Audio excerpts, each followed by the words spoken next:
সকল ক্রাফট ও আর্ট প্রেমীদের জানাই দি ক্রাফট লাভার ইউটিউব চ্যানেলে অনেক অনেক স্বাগত। আজকে তোমাদের জন্য আবারও একটি খুব সহজ জুটের নেকলেসের সেট নিয়ে চলে এসেছি।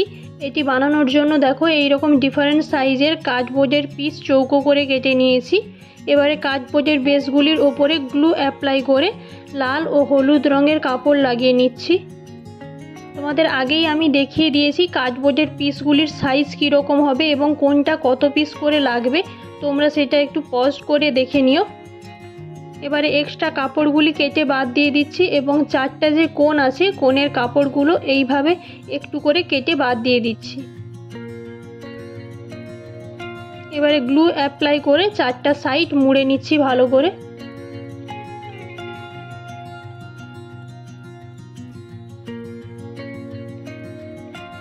এইরকম তিনটে পিসে লাল কাপড় লাগাবো এবং তিনটে পিস হলুদ কাপড় লাগাবো।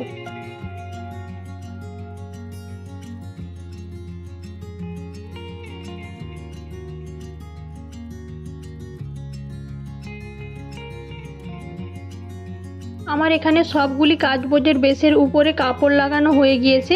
এবারে লাল রঙের যে কাপড়গুলো লাগিয়েছিলাম যে বেসগুলির উপরে, তার পেছন সাইডে এইভাবে কাপড় লাগিয়ে নিয়েছি। এবারে সম্পূর্ণ শুকনো হয়ে যাওয়ার পর লকেটটির ওপরে এবং এই যে ইয়াররিংগুলি করব তার ওপরের দিকটা এইভাবে সুচ দিয়ে ফুটো করে নিচ্ছি, যাতে জাম্প রিং এবং ইয়াররিং হুক লাগাতে সুবিধে হয়।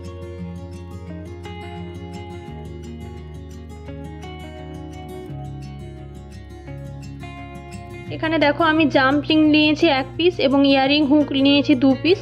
জাম্প রিংটা এইভাবে বড় যে পিসটা আছে লকেট বানাবো বলে তার ওপরে এইভাবে লাগিয়ে নিচ্ছি, আর ইয়াররিং হুকগুলিকে এইভাবে ইয়াররিং বানানোর জন্য যে বেস নিয়েছিলাম তার উপরে লাগিয়ে নিচ্ছি।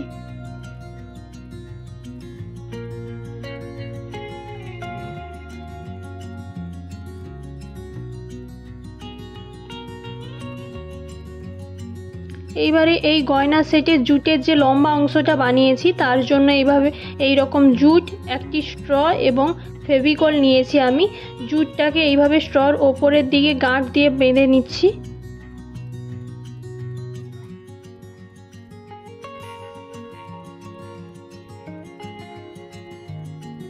তারপরে জুটের গায়ে এইরকম ফেভিকল একটু একটু করে লাগিয়ে নেব।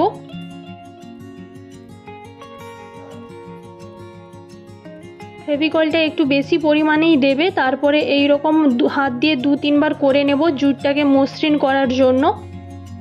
তারপরে জুটটাকে এই রকম স্ট্রর গায়ে গোল গোল ঘুরিয়ে লাগাতে থাকবো। আমি আগেও আমার ভিডিওতে তোমাদের জানিয়েছি জুটের কাজ ফেভিকলে সব থাকতে ভালো হয়। তোমরা যদি চাও অন্য কোনো গ্লু ব্যবহার করতে পারো, তবে একবার ফেভিকল লাগিয়ে দেখো, ফেভিকলে কাজটা অনেক সহজ হয়ে যায়। এইভাবে একটু একটু অংশে গ্লু লাগিয়ে জুটটাকে মসৃণ করে স্ট্রর গায়ে লাগাতে হবে।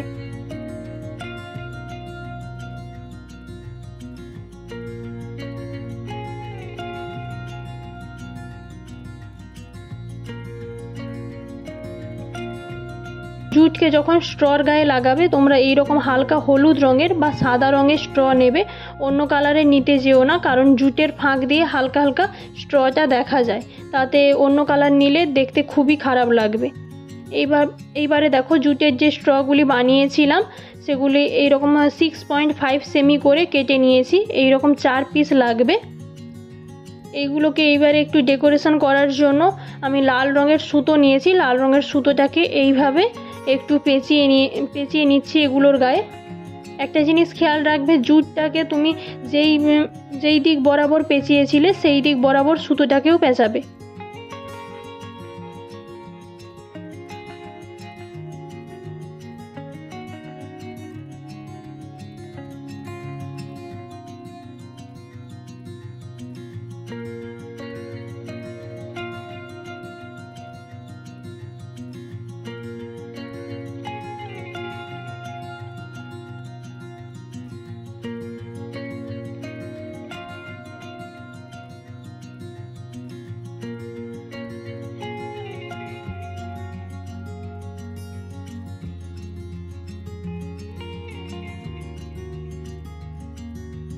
এইবারে লকেটটির দুই সাইডে গ্লু লাগিয়ে জুটের যে স্ট্রগুলি বানিয়েছিলাম সেগুলি আটকে দেব।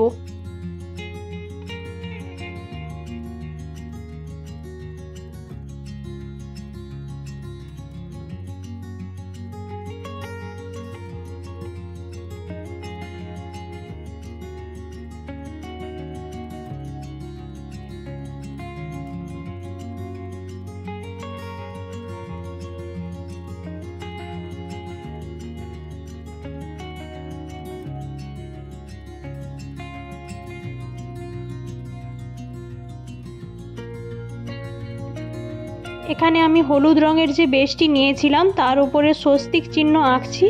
তোমরা স্বস্তিক চিহ্নের পরিবর্তে ওং বা অন্য কিছু সাইনও আঁকতে পারো। যদি তোমরা স্বস্তিক চিহ্ন আঁকো এইরকম প্রথমে একটা যুক্ত চিহ্ন করে নেবে মাঝ বরাবর, তারপরে এইভাবে সাইডগুলি করে নেবে। আর হ্যাঁ, এখানে আমি ব্যাকডোরি হিসেবে হলুদ রঙের টুইস্টেড রোপ ব্যবহার করছি, সেটা আমি দেখাতে মিস করে গেছি। তোমরা টুইস্টেড রোপ বা এমনি সুতোর গুচ্ছ ব্যবহার করতে পারো।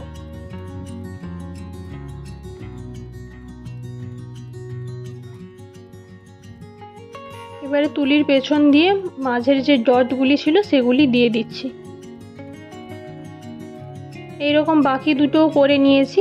এবারে লাল রঙের যে বেসগুলি আছে সেগুলির মাঝখানে এই হলুদ রঙের বেসগুলি বসিয়ে নিচ্ছি। যদি তোমাদের এই ভিডিওটি ভালো লেগে থাকে তাহলে প্লিজ লাইক করো এবং তোমাদের মতো গয়না প্রেমীদের সাথে শেয়ার করো।